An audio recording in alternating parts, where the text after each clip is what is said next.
Florida Man. So Florida Man is now BTFOing the Groomers, and this is the Don't Say Gay bill as it was dubbed by the left, or the Anti-Groomer bill as dubbed by the right.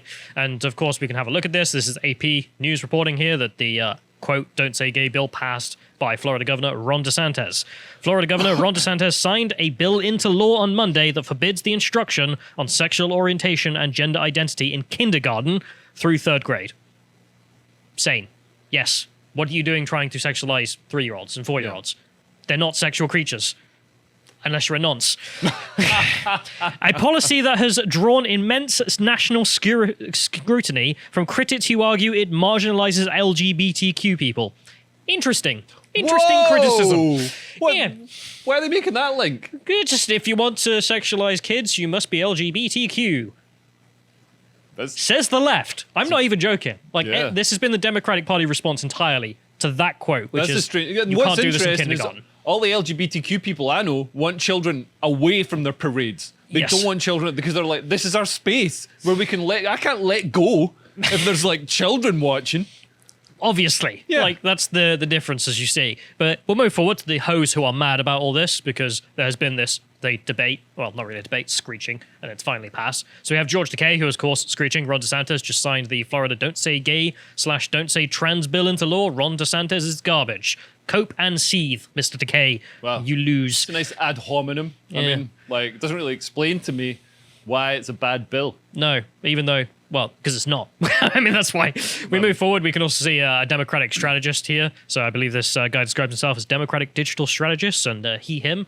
So his opinion is completely worthless as well. Okay. Absolutely disregarded. But then we'll go to Miss Schumer, Comedian of the Year, the best comedian of all time. Yeah. Well, she certainly steals jokes from a lot of good comedians. Yeah, well, just tells crap ones and then is fat, and that's the joke. Okay. Well, she decided to go on the Oscars and also try to, I don't even want to call it virtue signal, like vice signal about all of this, that she wants to sexualize children. Let's play her very convincing, deep thoughts on this topic. For you people in Florida, we're going to have a gay night.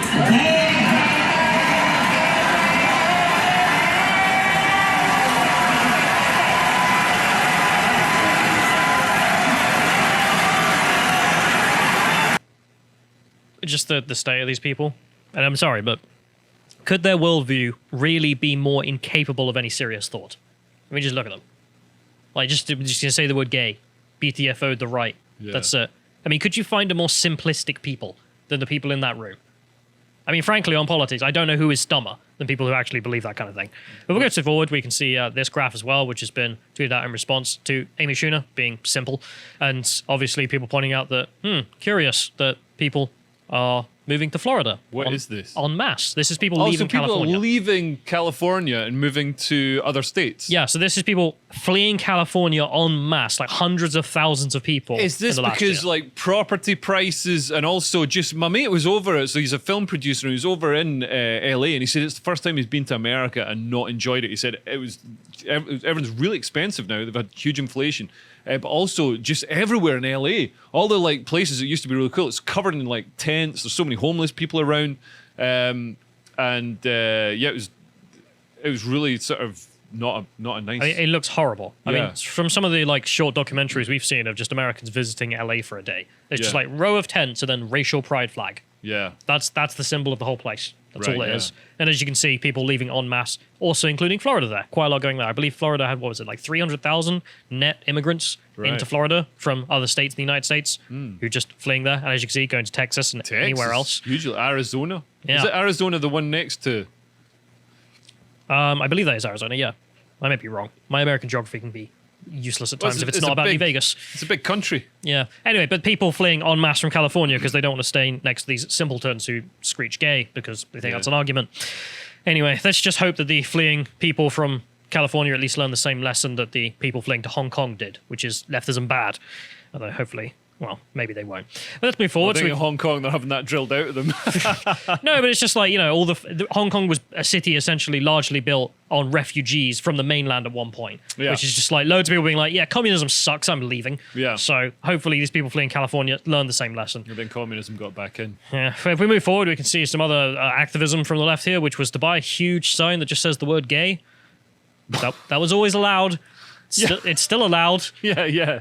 none of this has anything to do with the bill. Like, you guys are all just jacking each other off, being like, "Aren't we so good because we're saying the word gay?" No, no one cares. Also, 4-year-olds don't read billboards, so doesn't even matter.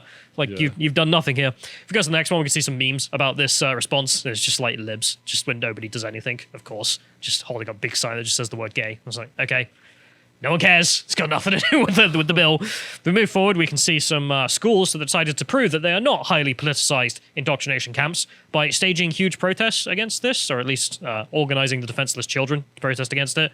And of course, they don't know what the hell they're protesting. Let's be frank. As you can see, them all just saying gay, and that's it. That's the end of the conversation, because they're children. Yeah. Shouldn't be engaged in political discussion, at least not being politicized by their teachers, if nothing else. Also, this proves that the bill's actually a good thing, because we need to get these kind of groomers of kindergartners or politicizing kids out of schools, especially in the United States. It's gotten ridiculous. If we move forward, we can see another one of these. This is in Louisiana, which, of course, has all the students with their racial pride flags as well.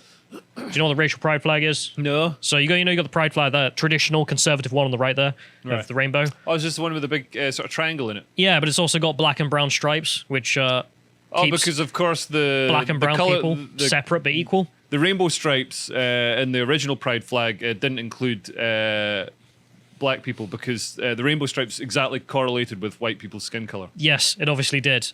But I love how the new one, they're literally just like, yes, so we've segregated off the black and brown stripes, so they're separate but equal. Right. Interesting. Segregation, a big thing for the new left. Yeah, but there's also just the point there that a society that cannot protect its children has no future. And for the American who watch us, I mean, yes, if there is one thing that the United States needs, it's to depoliticize your schools, because what the hell is going on? Yeah. And if we go to the next one, we can see Oregon lady, so the governor of Oregon being very mad, and she's like, haha, I said the word gay. Again, no one cares. Means nothing. But all the responses to this are just people posting content from libs of TikTok. So the next link here is someone doing exactly that, because you can't hide this. Like, this is all out in the open now. Like, libs of TikTok has done more influential work in American politics than anyone I could name in the last couple of years. Just exposing, not even having to do anything, sly or untoward. No, none of the sort. No backroom dealings like all the lobbyists in Washington to get things done, all those influential people. No, one of the most influential people in American politics is someone just posting screenshots of what's being taught in American schools. And just being like, look at this. Yeah. Look at the state of it. Yeah. It's ridiculous. If we move on, we can also see the fact that apparently OK Groomer trended in response to the bill passing as well, because all the groomers came out in force being like, no, this is terrible, gay. It was like, whatever, groomer. Not going to deal with that. And if we move forward, we can see Ron DeSantis having a message for Hollywood degenerates, as he says. I love how he just has fun. Like, he's past it. He doesn't even care at this point. The quote in there, parents have every right to be informed about services offered to their child at school and shouldn't be protected from schools using classrooms instruction to sexualize their kids as young as 5 years old. You shouldn't be allowed to do that. Without any consultation with the parents, and also, illegally. You're meant to give consultation in the United States, and they're just ignoring the law. Yeah. And like it's because that's what pedophiles do. They say, oh, this is just between you and me. Don't tell your parents. You know what I mean? Groomer. Moving on, we can see a bunch of randos just keep running across the text of the bill as well. As you can see here, someone being like, wait, this is what the Don't Say Gay bill is about? If you scroll down, John, we can just see the quote. Classroom instruction by school personnel or third parties on sexual orientation or gender identity may not occur in kindergarten through grade 3 or in a manner that is not age appropriate or developmentally appropriate in accordance with school standards. So common sense. So simple. Rather than, It's literally, stop being a groomer. If there's a groomer in the school, we'll get them out. Yeah, they're not like, they're allowed, you're allowed to talk about this stuff. It's just, like, yeah, not with 4-year-olds. You creeps. Like, why are you doing that? Actually, seems pretty progressive. Yeah, it's like, when you get to a developmental age in which it may be appropriate, that can have that discussion. Yeah. But 4-year-olds, 5-year-olds, what are you doing? Yeah. Why are you trying to sexualize 5-year-olds? Yeah. What's that about? Yeah, why are you putting ideas into their head? It's like if the heterosexual equivalent would be like teaching kids about the missionary position and doggy style. That's the same thing. Even teaching people about bukkake parties. Sexual orientations includes heterosexual as well. It's just like, this isn't appropriate for a 5-year-old. Yeah. Like, 5-year-olds aren't sexual beings. Yeah. It's that simple. Leftists. Yeah. We can agree on one thing. Gender identity doesn't, a lot of it is a lot of gender identity is linked to hormonal changes that come about through puberty. So a 4-year-old isn't going to. No. If we move forward, we can also see that Biden was very mad that he can no longer groom kids as well, in which he denounces the whole thing here. Not going to bother reading it because you already know what he's got to say. And if we move to Ron DeSantis' response, and we're going to play some clips of Ron DeSantis' response because Florida man done good. Florida man is a good politician in my mind, as in like actually articulate on his points. So let's play this clip. These leftist politicians, corporate media outlets, some of these activist groups, they actually have read the bill. And they're sloganeering because they don't want to admit that they support a lot of the things that we're providing protections against. For example, they support sexualizing kids in kindergarten.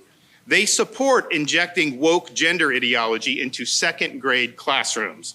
They support enabling schools to, quote, transition students to a, quote, different gender without the knowledge of the parent, much less without the parent's consent. And so what they're doing with these slogans and these narratives is they are trying to camouflage their true intentions. 100% true.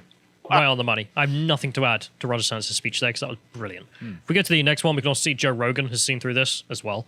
It's just like he got referenced it on the show and he was just like, yeah, this is obvious, like cope from leftists trying to cover up that they do endorse these things in schools and we can show that they're in schools thanks to libs of TikTok.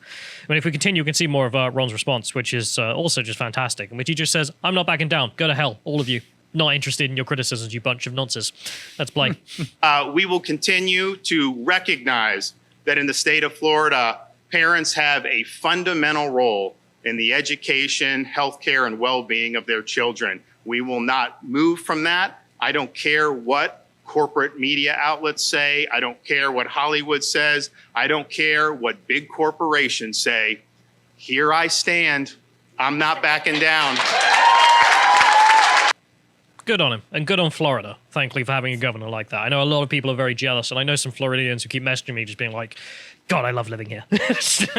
Can't blame you. You've got a decent politician in that stance. But also, we can see some horror stories as well, because the press conference wasn't without them. And this is one in which a lady just lists the reason she ended up having to work with Ron DeSantis, which is that, well, there was a groomer in her school trying to groom her child into being trans, and she didn't buy it, because it's like a 4-year-old, 5-year-old. What the hell are you doing?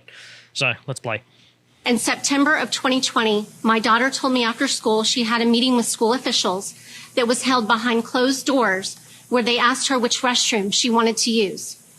I immediately contacted the school and was told by the guidance counselor and assistant principal that I could not be given any information regarding the meeting and that by law, my daughter had to be the one to authorize my notification of the meeting or attendance to the meeting. How old's her daughter? In other words, school officials asked my 13-year-old child her permission as to whether or not my parental rights would be honored. After many weeks of going back and forth with the district, we learned the middle school had created a transgender, gender nonconforming support plan with our 13-year-old daughter without our knowledge or consent.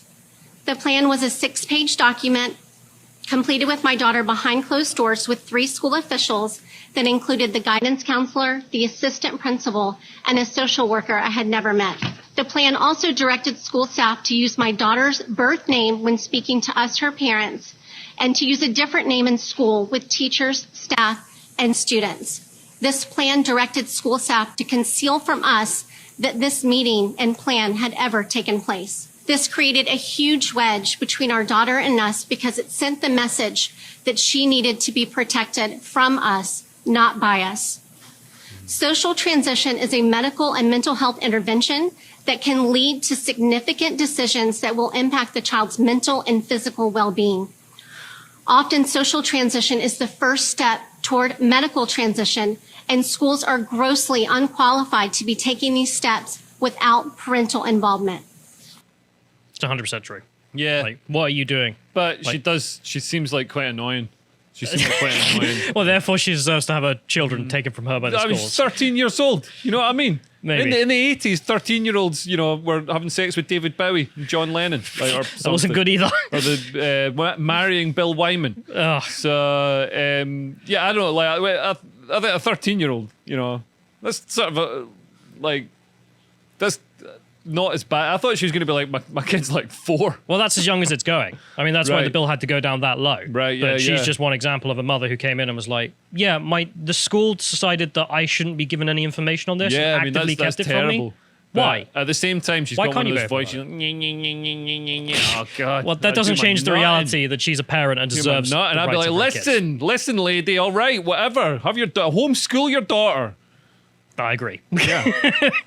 Let's go to the next image, which is just a meme about this whole situation. And as you can see, Ron DeSantis, BTFOing groomer teachers. Yeah. Good job, Rob, Florida man. Nice.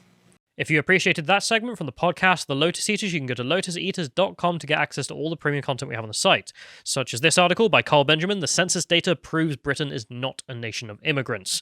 And if you want to find out what else we're bringing out, you can also follow us on Getter at @lotuseaters_com. Thank you and goodbye.